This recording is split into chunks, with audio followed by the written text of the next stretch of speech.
그는 홀로 모든 사람의 눈을 피하여서 터벅터벅 호렙산으로 걸어갔습니다. 호렙산에 있는 한 동굴을 찾았습니다. 그 동굴 깊숙한 곳에 들어가서 힘없이 털썩 주저앉았습니다. 두 팔을 머리로 감싸 안은 채 또한 그 머리를 두 다리 사이로 깊이 묻으면서 그는 하염없는 눈물을 흘렸습니다. 그리고 하나님 앞에 기도했습니다. 하나님, 어디 계신 것입니까? 하나님, 나를 버리신 것입니까?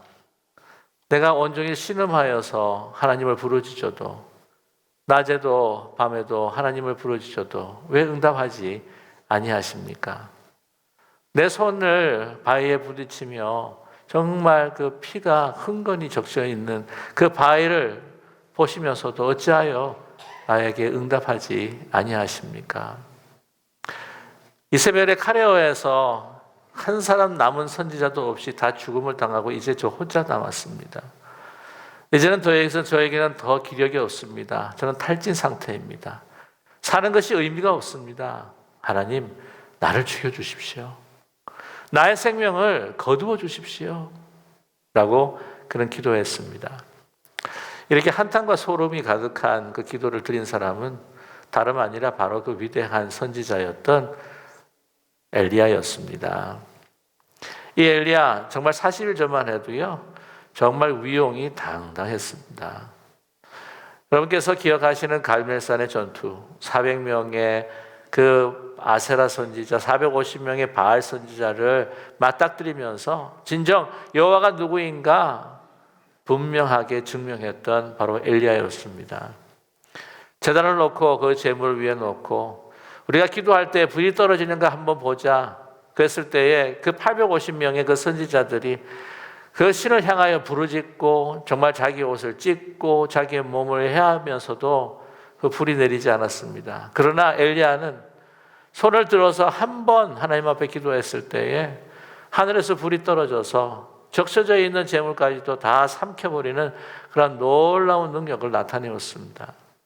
뿐만이 아니라 그 850명의 그 선지자들을, 그 우상 숭배 선지자들을 다 처단하기도 하였습니다. 정말 능력과 하나님의 기적을 나타낸 얼마나 위대한 선지자인지 모릅니다. 그러나 그가 그런 기도를 드렸다고 하는 사실이죠. 이뿐만이 아닙니다. 오늘 19장의 본문, 그 전에 나타난 이 18장에는요, 이 갈멜산 전투의 그 기적뿐만 아니라 두 가지의 기적이 더 드러나고 있습니다. 또 한 가지의 기적은 그 이후에 이제 3년 동안 가물었던 이스라엘 땅에 비를 오게 합니다. 그 비를 오게 하는 것뿐만이 아니라 이제는 아합 왕에게 이야기합니다. 비가 오게 되면은 이스라엘로 가는 그 길이 막힐 수도 있으니까 빨리 마차를 타고 가십시오. 내가 따라가겠습니다. 그런데 그 18장에 있는 그 말씀을 보게 되면은 이제 그 아합 왕이 달려가고 있는 마차 앞으로 달려가는 이 엘리야를 우리는 발견하게 됩니다. 그 말씀을 볼 때에 18장 46절의 말씀이죠. 여호와의 능력이 엘리야에게 임함에 저가 허리를 동이고 이스라엘로 들어가는 곳까지 아합 앞에서 달려갔더라. 후발로 출발을 했습니다. 그러나 먼저 앞서갔다고 하는 것이죠. 그 당시에 있는 그 어느 마차보다도 아합 왕의 마차가 제일 빨랐습니다. 그럼에도 불구하고 말에 달리는 속도, 여러 마리 이끌어가는 그 마차의 속도를 이겨서 그 앞에 달려가는 놀라운 기적을 일으킨 바로 엘리야였다고 하는 것이죠. 그런데 오늘 19장을 보게 되면은 너무나도 전혀 다른 엘리야를 우리는 만나게 됩니다. 믿음의 용사, 담대한 대장부, 그리고 능력의 선지자 엘리야의 모습은 정말 온데간데가 없습니다. 대신에 로뎀 나무 밑에서 신음하면서 그냥 힘없이 누워있는 우울증 환자처럼 호렙산의 한 동굴 깊은 곳에서 하염없이 눈물을 흘리며 하나님 앞에 한탄과 소름의 기도를 드리는 공황장애를 앓는 한 환자처럼 지금 이 엘리야가 나타나고 있다고 하는 것이죠. 능력과 무능력, 성공과 실패, 믿음과 절망, 철저한 대조적인 모습이 바로 엘리야에서 나타나게 됩니다. 오늘 이 모습을 보면서 우리가 알 수가 있는 것은, 또한 이 성경이 우리에게 주는 교훈은 인간은 원초적으로 약하다고 하는 것입니다. 인간은 영혼이 강한 존재가 아닙니다. 우리는 연약한 존재입니다. 특별히 우리에게 환난과 고통과 역경이 올 때에 하나님께서 우리를 붙들어 주시지 아니하시면 우리는 쓰러질 수밖에 없는 연약한 존재라고 하는 것을 이 성경은 우리에게 가르쳐 주고 있습니다. 사실 우리가 살펴보게 되면 생명이 있는 모든 것들이 다 약한 것 같아요. 다이아몬드 같은 것은 아마 강한 것입니다. 그러나 그것은 생명이 없는 것이죠. 생명이 있기에 연약할 뿐만 아니라 우리는 인간의 죄악된 본능이 있기에 우리는 연약할 수밖에 없습니다. 하나님, 나를 죽여주십시오. 기도하는 로된 나무 밑에 엘리야. 이제 다른 선지자들 이세벨의 칼에 다 죽임을 당하고 저 혼자 남았습니다. 850명의 우상 숭배자들 그리고 그 선지자들을 대항했을 때 그는 홀로였습니다. 그런데 지금은 홀로 있다고 그는 하나님 앞에 한탄하며 또한 소름에 북받쳐 기도하고 있습니다. 여러분, 보게 되면 인생의 실패와 좌절 가운데에 사람들은 절망할 수밖에 없다라고 하는 것을 우리는 깨닫게 되면서 우리가 더 높이 올라가는 성공을 이룰수록 그 추락하는 높이도 더 높다고 하는 것을 우리는 깨달을 수밖에 없습니다. 이런 공황장애와 같은 우울증을 앓고 있는 엘리야, 그것이 엘리야만의 모습일까요? 우리 현대인들 속에서도 그러한 모습들을 우리가 참 많이 찾아볼 수가 있습니다. 요즘 많이 현대인들이 겪는 정신적인 질병이 있다고 하는데 그것이 공황장애고 또한 우울증이라고 이야기를 합니다. 갑자기 두려움과 불안이 밀려오고 가슴이 막 뛰고 그리고 호흡이 곤란해지는 갑자기 무력한 상태로 그렇게 들어간다고 합니다. 내가 왜 이렇지 정말 알 수가 없을 정도로 정말 너무 가슴이 조여오고 나중에는 정말 죽고 싶다고 하는 생각이 들기도 한다고 합니다. 이 공황장애 혹시 우울증이라고 하는 것은 그 원인에 또 많은 스트레스가 또 있다고 합니다. 사랑하는 사람이 세상을 떠나거나 아니면은 큰 내가 예상하지 못했던 사고를 당하거나 질병을 또한 겪거나 또 여러 가지 또한 삶에 있어서 어려움들을 당할 때에 이런 공황장애들을 경험하게 된다고 합니다. 이 한국 통계를 보니까요, 100사람 중에서 2명에서 3사람 정도가 공황장애를 앓고 있다고 하는데 이 수치는 최소한의 수치라고 이야기를 합니다. 이런 어려움을 당하시는 분들이 자기가 그렇다고 이야기하지 않기 때문에 이 수치는 아주 낮은 것이라고 이야기합니다. 미국의 수치를 보니까요, 100명 가운데에 1.7명, 뭐 1명에서 아니면 2명 정도이지만 이것도 사실은 최소 수치고 낮은 수치라고 이야기를 합니다. 그러나 주위를 많이 살펴보면은 이러한 어려움을 당하시는 분들이 꽤 있다고 하는 것을 우리는 발견하게 됩니다. 얼마 전이죠. 셜리라고 하는 그 걸그룹의 아주 유명 연예인이 이 공황장애를 앓으면서 자기 스스로 목숨을 끊었다고 하는 소식, 안타까운 소식을 저희들은 접하게 되었습니다. 뿐만 아니라 우리 그리스도인들 가운데, 믿는 성도들 가운데에도 이 공황장애, 우울증을 앓는 분들이 적지 않게 있다고 하는 것을 우리는 알 수가 있습니다. 여러분, 심지어 우리 목회자들 가운데서도요, 공황장애 그리고 우울증을 앓는 분들이 심심치 않게 있다고 하는 사실입니다. 이번에 그 미주 기독교 그 신문의 그 인터뷰에 나왔던 한 목사님의 그 인터뷰 글을 읽은 적이 있습니다. 최 목사님이라고 하는 분인데 이분은 뉴질랜드의 크라이스트 처치라고 하는 지역에서 목회하시는 분이십니다. 크라이스트 처치 하면은 교회 이름인 것처럼 여러분 들리지만요, 뉴질랜드에 크라이스트 처치라고 하는 도시가 있습니다. 참 도시 이름치고는 너무나도 좋다 하는 생각을 갖게 되는데요. 거기서 이제 목회를 하시면서 꾸준히 성실히 신실하게 정말 목회를 하는 가운데 교회는 계속해서 지속적으로 성장해 갔다고 합니다. 그런데 2010년도 9월에 정말 1000년 동안 잠잤던 지진이 깨어났다고 하는 거죠. 7.1의 강도의 지진이 일어났습니다. 그래가지고는 많은 건물들이 이제 무너지고요. 그 후에 또 6개월 후에 6.4 강도의 진진이 이제 일어난 겁니다. 그뿐만이 아니라 2년 후에 또한 그 6.0 이상의 강도의 지진이 두 번이나 일어났다고 하는 것이죠. 그리고 그 후에 2000번에 몸에 그렇게 흔들리고 있구나라고 하고 몸에서 느낄 수 있는 그러한 여진들이 한 2000번 있었다는 거예요.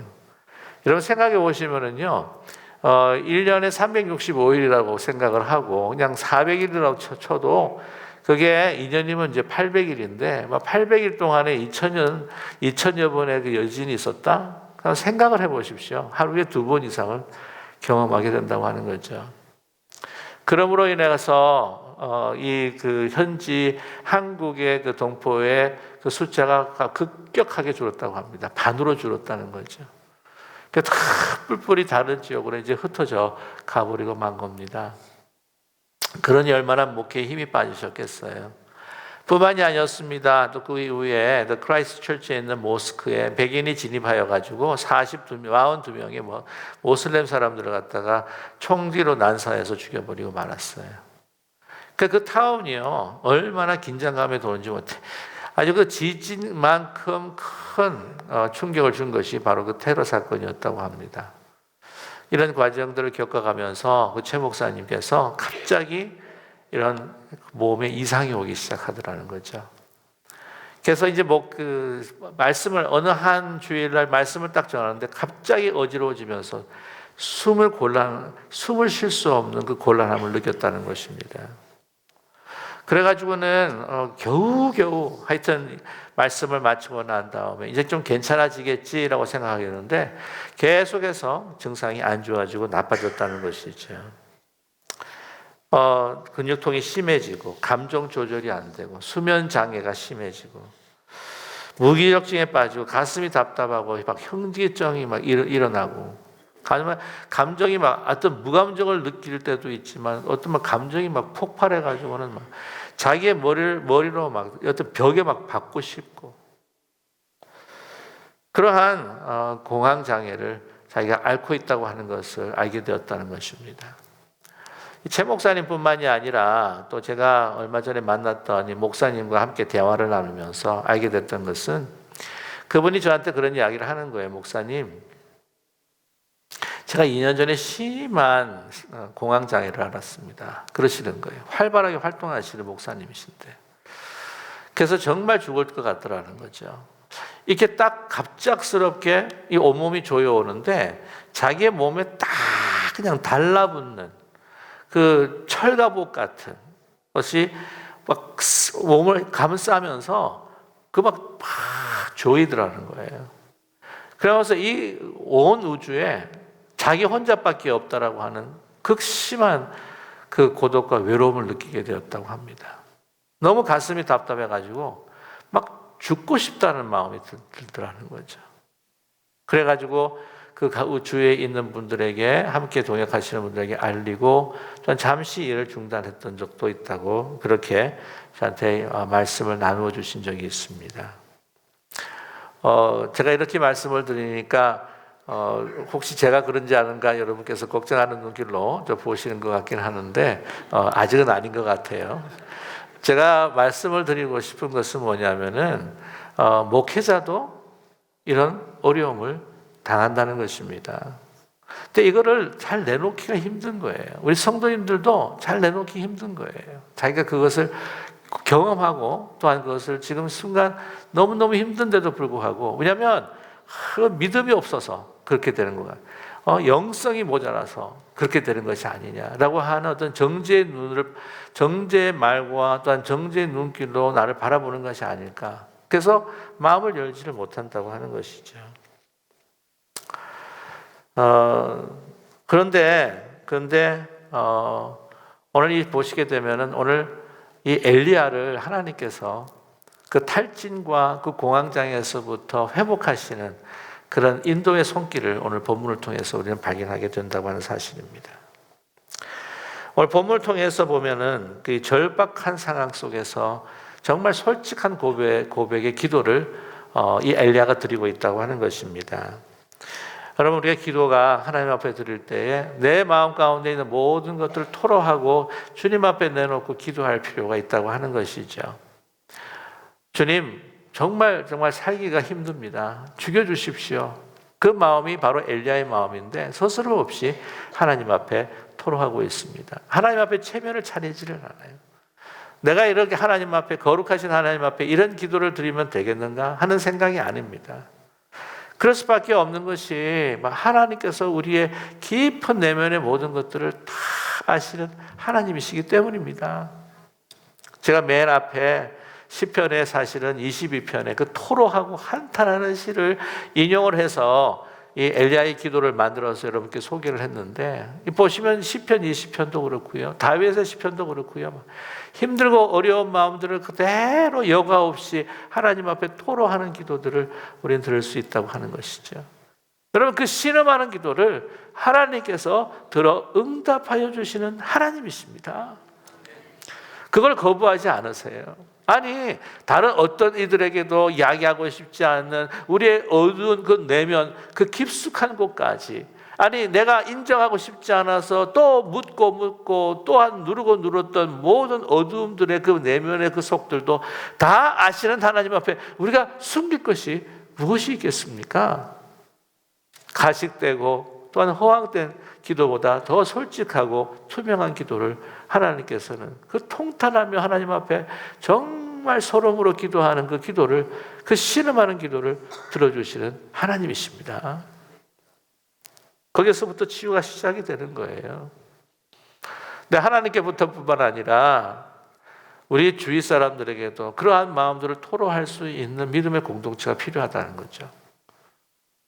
최 목사님 같은 경우에도 하시는 이야기가 정말 부끄러움을 무릅쓰고 그 함께 하시는 그 공동체 그 영적 지도자들에게 그 이야기를 나눴다는 것이죠.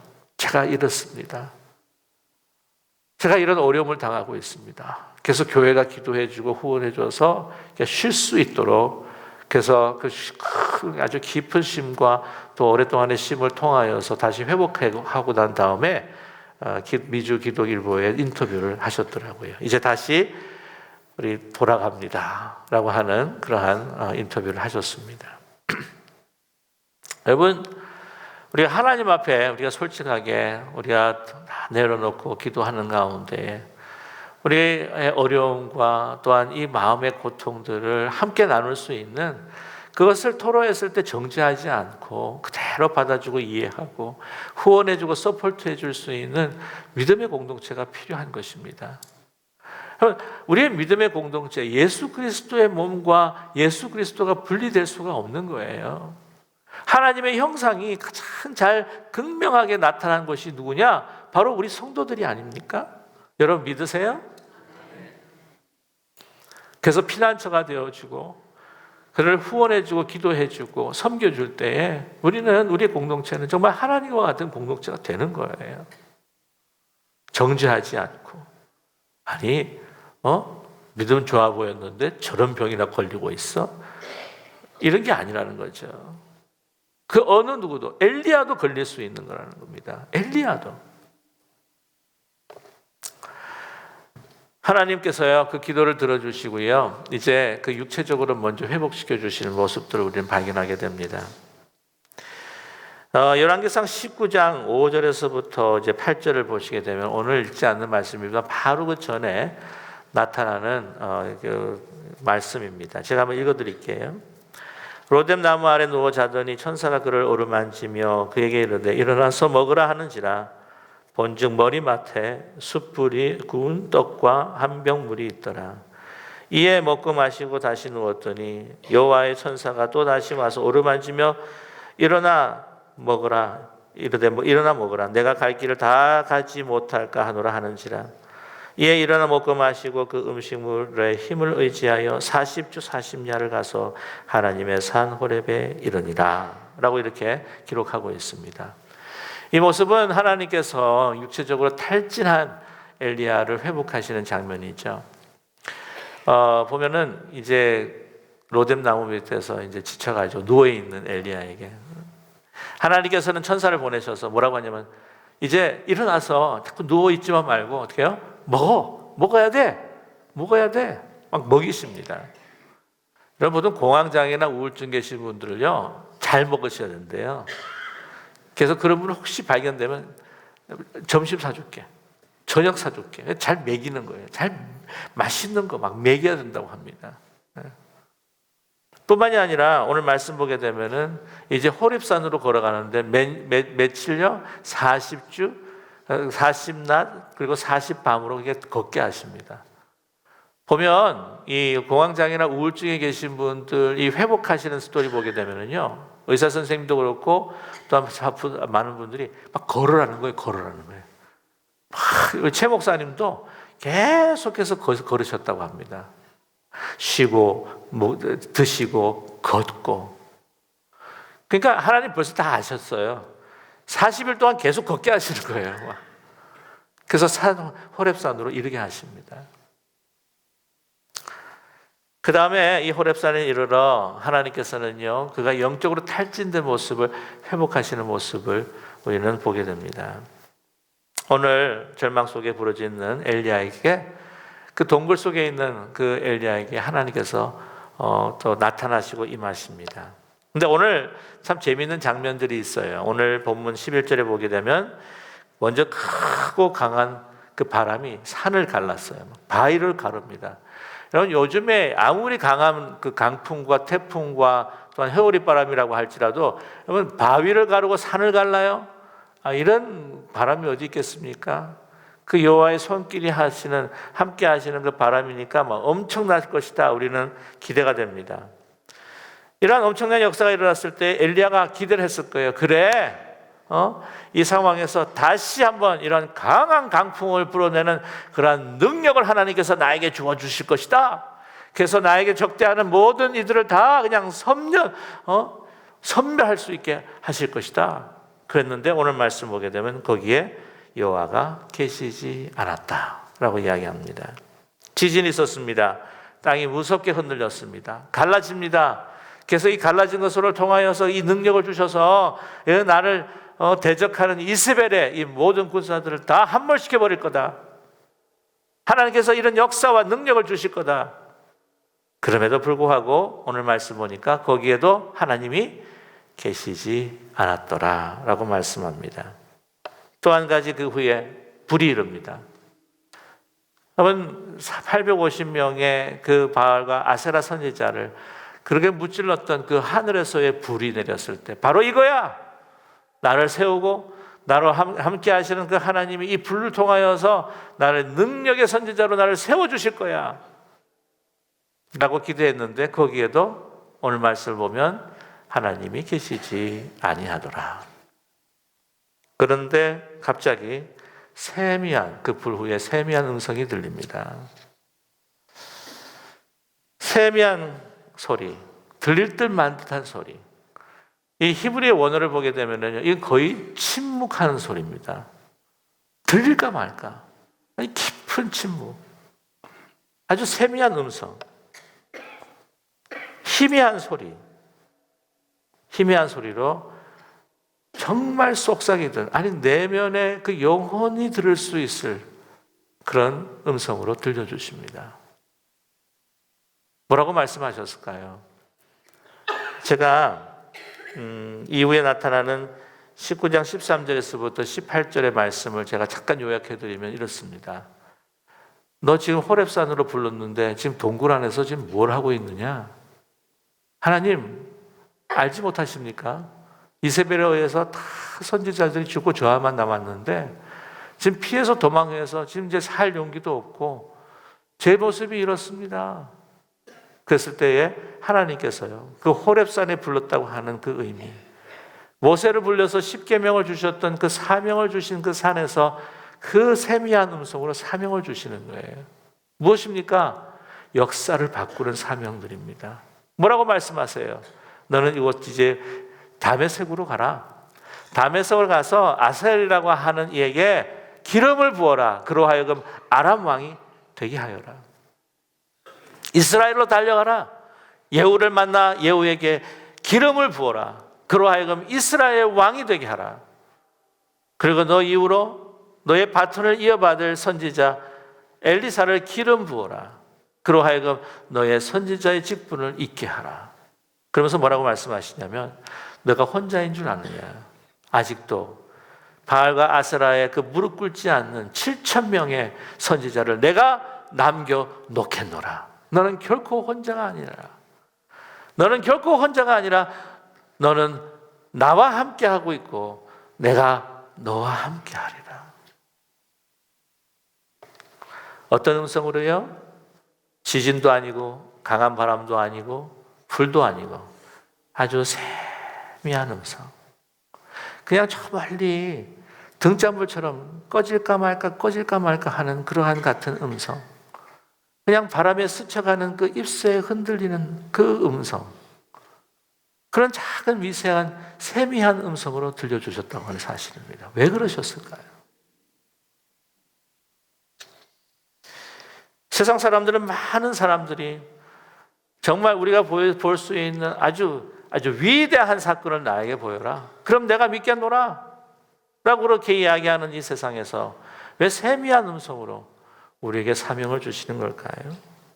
그것은 다름 아니라 우리가 매일매일 일상적으로 맞이하는 모든 자그마한 스쳐갈 수 있는 사건 속에서도 우리를 향하신 하나님의 분명한 뜻이 있다고 하는 것을 발견하는 우리가 되기를 원하시는 하나님의 그 바람이 있는 것을 기억하시는 우리 모두가 되기를 간절히 소망합니다. 큰 일만이 아니라 우리가 매일매일 우리가 주님과 함께 동행하고 있다고 하는 것, 매일매일 작은 일상의 사건 속에서 하나님께서 나에게 귀한 사명을 주고 있다고 하는, 매일 순간순간을 동행하는 평범 속에서 비범을, 일상적인 것에서 하나님의 위대하심을 발견하는 것이 성숙이요 또한 깊은 영성의 소유자인 줄로 믿습니다. 그럴 때 어떤 우리가 환난과 역경과 고통이 우리에게 몰아친다고 할지라도 그 일상에 하나님과 함께 동행하는 깊은 영적인 세미한 음성을 들을 수 있는 그 영성을 통해서 우리는 늘 하나님 앞에 감사하며 찬양하며 주의 기쁨이 되는 삶을 누리게 될 줄로 분명히 믿습니다. 여러분, 아카바라고 하는 유대 유명한 랍비가 있었어요. 탈무드에서 이야기하는 가장 훌륭한 랍비입니다. 그때 본래는 그가 어떤 한 가정의 종으로 살았습니다. 그런데 그 종으로 살면서 그 집주인의 그 딸의 눈에 들게 된 것이죠. 이 아카바라고 하는 이가 종이지만 너무 그 모습이, 그 삶이 경건하고 겸손하고 아주 솔직하고 투명해서 종이지만 너무 고매한 그 인격에 그냥 매료가 되어버리고 만 거예요. 그래서 사랑에 빠지고 말았습니다. 이걸 본 그 아버지가 아주 노하게 된 거죠. 그래서 둘을 다 쫓아내버리고 말아요. 어쩔 수 없이 쫓겨난 그 두 사람은 이제 결혼을 하게 됩니다. 결혼을 하면서 생계를 이어가야 되기 때문에 이제 양을 치게 되죠. 양을 치는데 이 아내가 이 아카바를 보면서 그냥 그대로 이렇게 양 치면서 살아갈 사람이 아닌 것 같아서 여보, 다시 공부를 하면 좋겠습니다. 그랬더니 아니 여보, 내 나이에 어떻게 다시 공부를 한단 말이요. 우리가 또 생계도 있고 우리가 먹고 살아야 되고 하는데 어떻게 내가 다시 공부를 하겠어. 내가 지금 나이가 40인데 어떻게 공부를 하겠어. 근데 아내가 계속해서 공부하라는 거예요. 그래도 이게 아내의 말을 들으면서 근데 뭐 공부는 해야 할 것 같기도 한데 그 자신도 없고 그러니까 막 이분도 이 아카바가 스트레스가 쌓인 거예요. 그래서 고민 가운데 이제 양을 치는데 목이 말라가지고 시냇가를 탁 가서 이제 시냇물을 먹으려는데 이게 바위가 있더랍니다. 근데 바위에 흠뻑 패여 있는데 물이 고여 있는 흠뻑 패여 있는 곳을 보니까 막 그릇 모양처럼 이렇게 패여 있더래요. 아니 이렇게 그릇 모양으로 이 바위 단단한 바위에 이 물이 고여 있지? 라고 이렇게 보니까 물이 또 위에서 또 떨어지더라는 거죠. 그때 느꼈답니다. 몇백 년, 몇천 년 동안 떨어지는 이물로 통해서 이 바위가 이렇게 패어버리고 말았구나. 그래, 난 다시 공부해야겠다. 하나님의 뜻이 바로 공부하는 것이구나. 라고 해서 열심히 공부를 하는 가운데에 정말 위대하고 탈무드에서 가장 훌륭한 그런 아카바라고 하는 랍비가 되었다고 합니다. 여러분, 우리 작은 일상 가운데에 하나님의 임재를 발견하는 것. 정말 우리가 스쳐서 그냥 본듯 만듯 지나쳐 버릴 수 있는 그런 사건 속에서도 우리가 하나님의 임재와 그 사명들을 발견하는 것. 이것이 얼마나 아름다운 우리의 영적인 삶이 아니겠습니까? 우리 작은 곡식의 나라를 보아도 그 나라에 담겨있는 한 우주를 발견하고요. 우리가 밤하늘의 별을 바라봤을 때에 하나님께서 그 오래전에 창조하셨던 그 별, 어쩌면 수억 년 전에 그 별의 그 빛이 하나님의 그 창조의 아름다움이 이 순간 나에게 다가오고 있구나. 우리가 어떤 이슬에 젖었을 때에 나로 하여금 생명의 샘처럼 주시는 그 아름다운 그 영성의 물기를 가지고 내가 오늘 살아가야 되겠구나.